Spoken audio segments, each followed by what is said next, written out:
almost like he's got oil all over his body, the way he slips off of it. Taking a look at Indiana. Well, guys, at this point, while still many things can change, their record is not on par with their performance last year.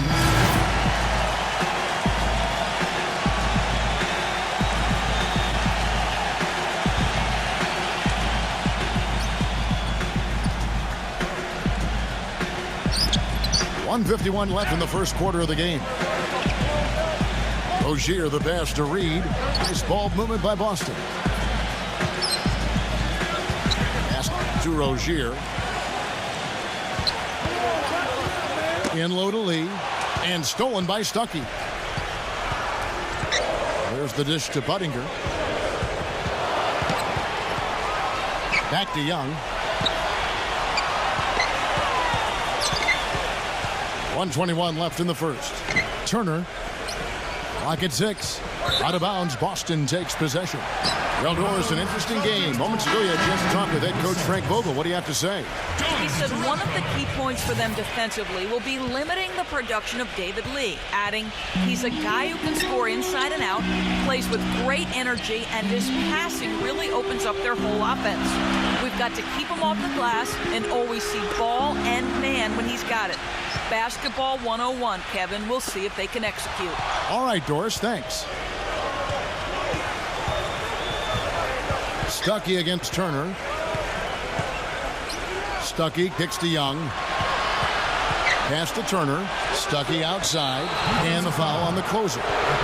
That's his first foul of the game, and the bonus will go to the free throw line. The Pacers shooting their 5th and 6th free throws of the game. And going back a season ago, they were a pretty average team at the line, about 76% altogether.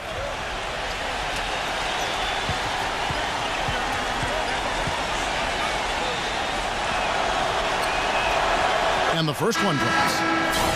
Everyone knows about the Paul George injury from last year and how it affected the Pacers. He said almost the entire season, and there was no doubt they missed him. Yeah, and when George came back, Kevin, the Pacers got hot, but they had to put him on a minutes limit. And it wasn't just George, The team as a whole had a lot of injuries during the course of the season. Thomas off a pick from Reed. Thomas passes to Reed. Feeds to Uredko. He passes to Reed. He nails it. And we're tied up. For Boston, they come into this one following a loss to the Bucks in Milwaukee. And nothing went well offensively on this night for them. They were just completely disjointed. Yeah, you could call it the 3 Ds. Disjointed, disorganized, discombobulated, or whatever else you wanted to use to describe that would be appropriate. This one for 3. And Boston with the rebound. They went to Indiana for their last meeting with the Pacers and came out with a win. And how about the accuracy that was on display from three-point range in that game? They were lethal. Yeah, splashing those threes as they did really allowed them to. This Friday night, November 13th. Well, up to this point, a closely contested game as we start the second quarter. And the Celtics.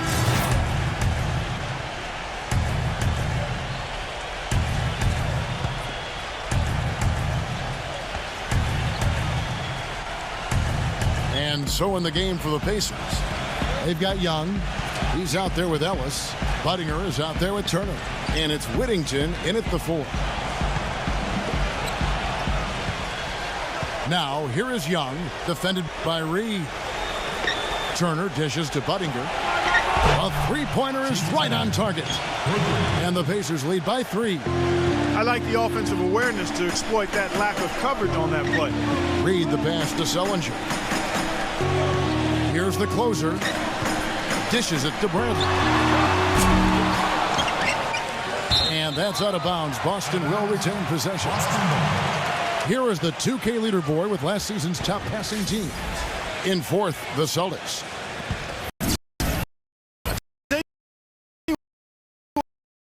That, at least on the offensive side of the ball, that benefits your team. This is it. I mean, when you're amongst the league leaders in assists, you're doing a lot of good things. Not just making shots, but you're moving your teammates and you're moving the basketball. Passes it to Reed. Connects from three-point range. The closer's got 6 points. Well, so far for Coach Brad Stevens, the Celtics have had nothing but praise for their outstanding young coach. No surprise for those of us who know Brad. The team is really moving ahead in the rebuilding process, and he gets a lot of the credit for that. You really don't want to see him missing those mid-range shots, but when he's open, he's got to shoot. Bradley gets a screen from Reed. Lee with the ball. Picked up by Turner. Here's the closer. 6 points for him. Here's Crowder. And the go-ahead bucket, no good.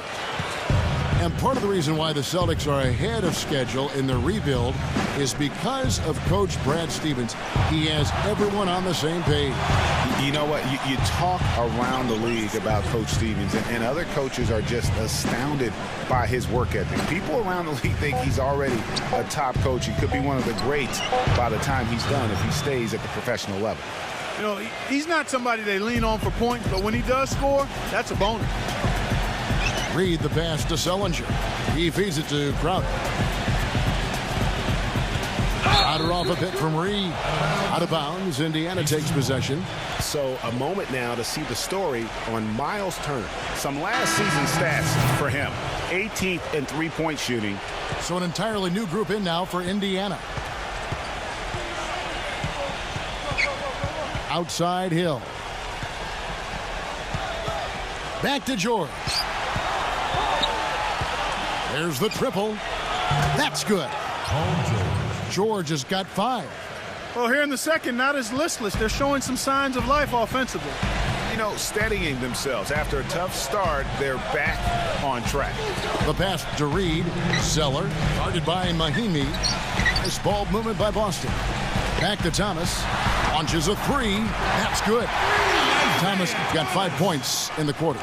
The rapid-fire threes coming from everywhere. Yeah, I'm not sure of the quality of that three-point shot attempt right there, going at it the way they did, but it all worked out for them.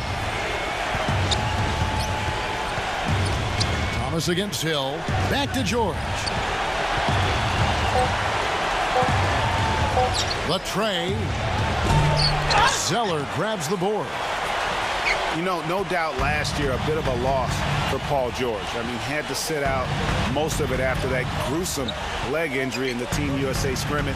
Thomas kicks to Jerebko. Pass to Reed. Turner. Here's the closer. Defended by George. Jerebko. And that misses. That would have put him up. Boy, he's got a nice looking stroke. That almost went in. Yeah, and a lot of times he'll still knock those down no matter how good the D is. And that one's good. Mahimi's got 6. He got a great read of where that miss was going, and that allowed him to be the first guy to it and get the putback. Reed the pass to Zeller. The closer. Back to Turner.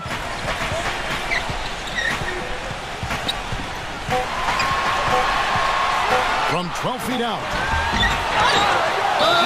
And the bucket counts, and he's on his way to the free throw line. Try to make it a 3-point play. How about battling through the impact there and then wheeling that basketball in?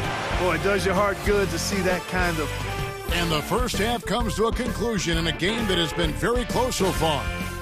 Indiana out.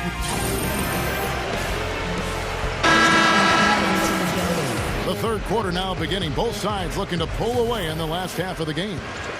Zeller doing all sorts of things. He's got 8. Second half of play, and we're 3 minutes into the third here. Reed in at shooting guard. Jared Sullinger is out there with Jerebko. Then it's Jay Crowder, and it's Rozier in at the point. That's who's in the game for the Celtics.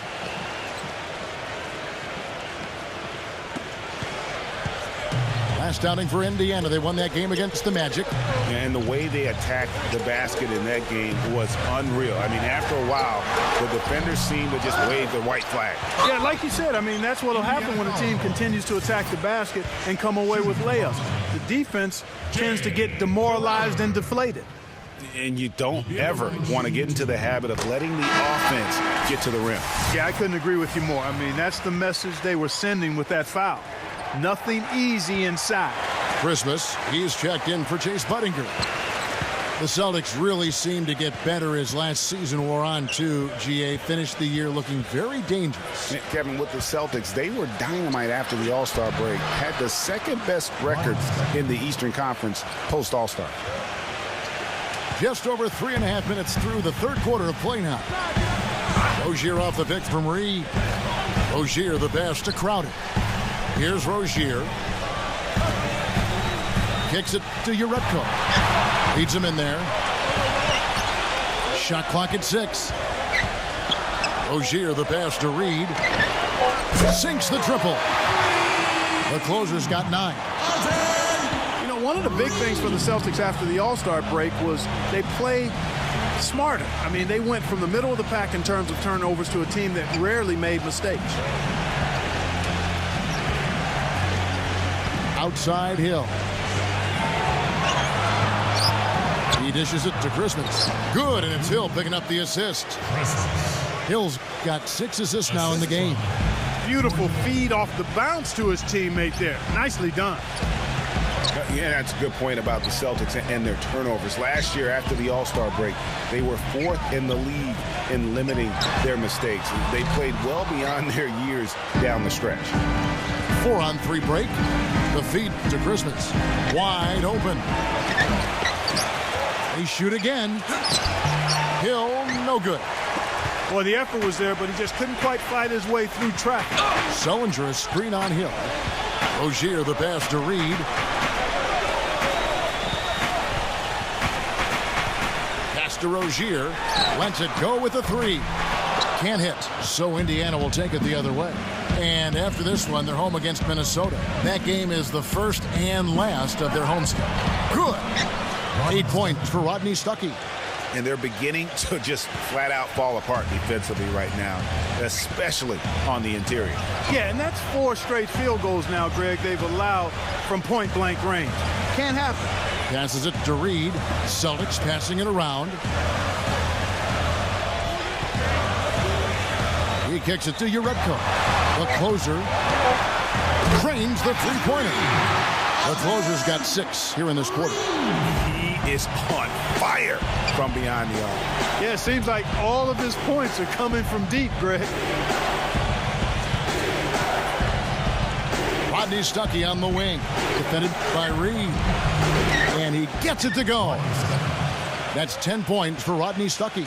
Third quarter, guys, and this has been a neck-and-neck game. Sure has been. I mean, guys, momentum is hard to come by in this one. I mean, it seems like one team gets the lead, and then the other one storms right back. Tune in next Sunday, November 5th. All right, we welcome you back to what's been a hard-fought battle. Fourth quarter should be good. And a closer look here at the hustles.